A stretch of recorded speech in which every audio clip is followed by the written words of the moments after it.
Di awal cerita, terlihat seorang gadis cantik yang sedang sendiri. Dia bernama Ichimori Oka, yang biasa disebut Oka. Gadis ini adalah seorang gadis pendiam dan jarang mempunyai teman.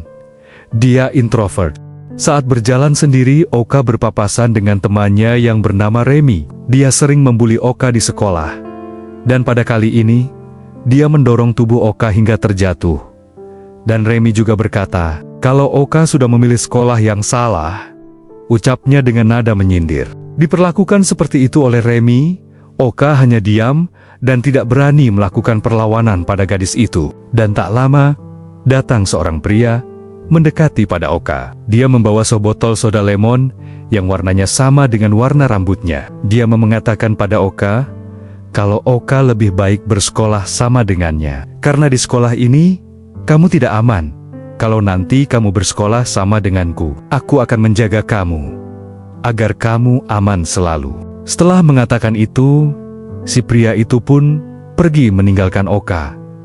Dari saran pria itu, Oka merasa tenang dan segera akan mendaftar pada sekolah yang sama dengan si pria itu. Dan setelah mendengar saran dari si pria itu, Oka pun mendaftarkan diri ke sekolah yang sama dengan si pria yang memberinya saran. Dan kini, dia diterima dan akan segera memulai kegiatan sekolahnya.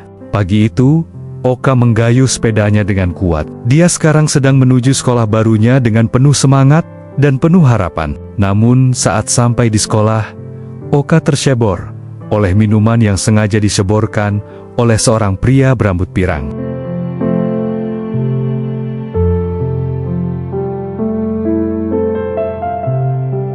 Dengan perasaan tak menentu, Oka pun segera pergi ke dalam kelasnya. Baju seragam barunya menjadi basah, dan dia pun melihat dan merasa sangat kenal dengan pria yang menyebornya tadi. Demikian juga dengan pria yang menyebornya tadi.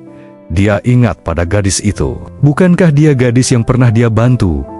Dan dia berikan saran agar bersekolah sama dengannya. Dan sekarang benar gadis itu bersekolah sama dengan si pria itu. Namun dari hari ke hari, kini Oka lebih bisa membuka diri dan mulai bersosialisasi dengan teman-temannya. Yang awalnya dia selalu sendirian, kini mulai banyak didekati teman-temannya. Namun masa tenang Oka tidak berlangsung lama.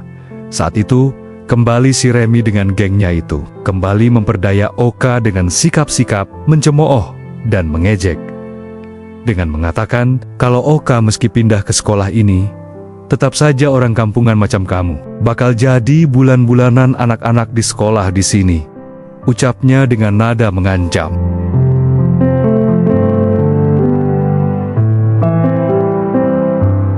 Dan tak lama kemudian, si pria berambut pirang itu datang. Pria itu bernama Rakai.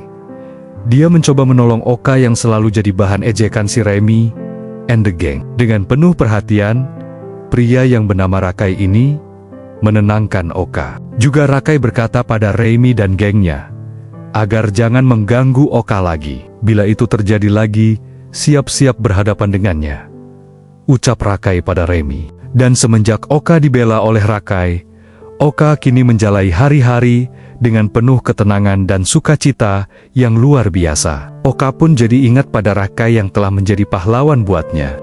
Bagaimana tidak, kini Oka menjadi mudah bergaul dan mulai banyak disukai teman-temannya. Dia bahkan bercerita pada teman-temannya, kalau dulu dia bersekolah merupakan suatu siksaan. Sebab seringkali dia diejek oleh teman-temannya.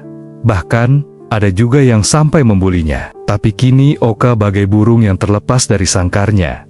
Bisa bebas terbang kemanapun yang Oka sukai. Apalagi saat ini, dia duduk bersebelahan dengan Rakai. Dan itu bukan Oka yang minta. Tapi, Bu Guru kini sudah menempatkan siswa pada tempat duduknya masing-masing.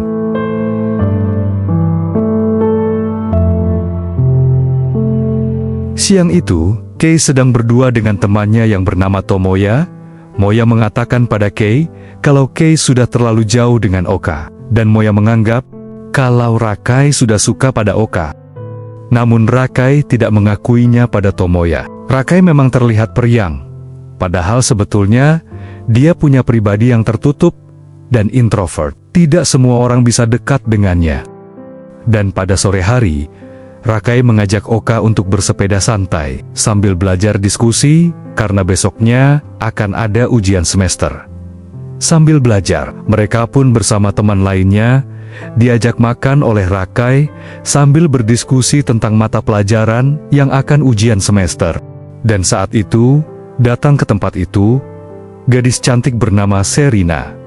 Dia adalah mantan pacar Rakai dahulu. Namun ada seorang temannya Sherina mengejek dan menyiram Oka dengan minuman. Namun Sherina segera datang pada Oka untuk meminta maaf atas sikap temannya tadi. Oka pun menerima permintaan maaf dari Sherina itu. Namun tak lama, si Remy dan temannya itu kembali datang dan malah menyuruh Sherina untuk meminta maaf lagi pada semua orang yang ada di restoran itu. Karena kedatangan Sherina, jadi membuat suasana menjadi kacau balau, ucap si Remy dengan nada mengancam. Untunglah tak lama kemudian, Rakai datang ke situ dengan wajah marah. Melihat wajah Rakai yang seperti itu, kedua perempuan itu akhirnya pergi meninggalkan tempat itu. Dan kembali Rakai mendekati Oka untuk menenangkannya dari gangguan tadi. Di dalam hati terdalamnya, Oka sangat memuji ketenangan Rakai dan cara dia melindungi dirinya. Sangat menyentuh hati, yang membuatnya jadi berbunga-bunga. Dan bunga cinta pun mulai bermekaran dalam hati Oka. Namun saat Oka melihat Rakai yang menatap Sherina dengan tajam, Oka yakin kalau Rakai dan Sherina masih sama-sama suka sampai sekarang ini. Terkadang memang Oka sedikit minder pada Sherina.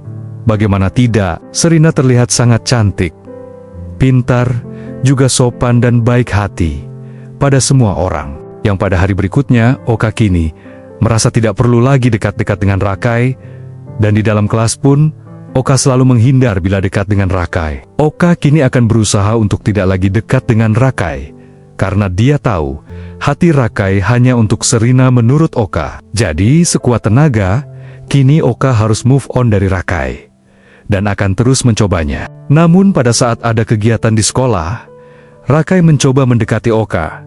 Sambil memegang tangannya, Rakai bertanya, "Mengapa Oka kini selalu mencoba jauh dari aku?"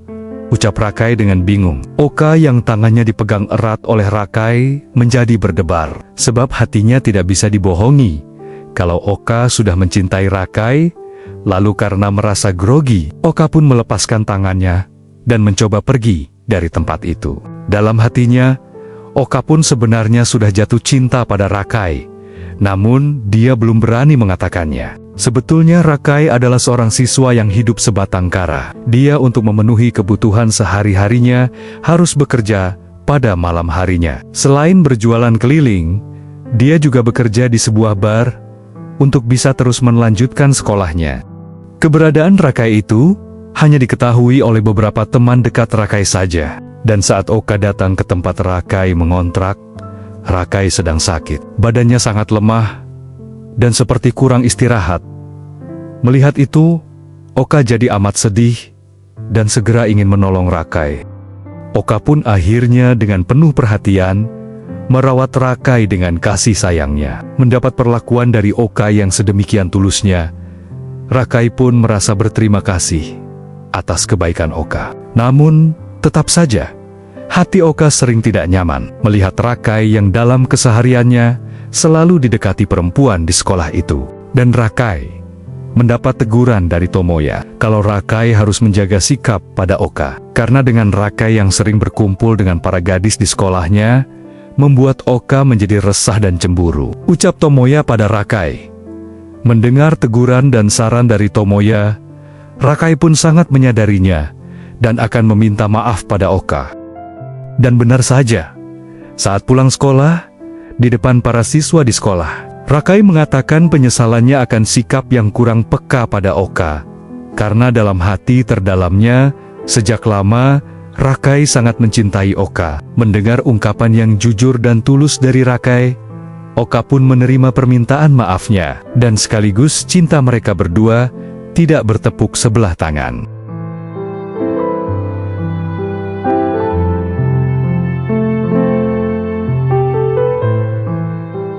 Yang pada akhirnya, mereka kini berikrar untuk sehidup dan semati dengan cinta mereka berdua. Dan cerita pun kini berakhir sampai di sini.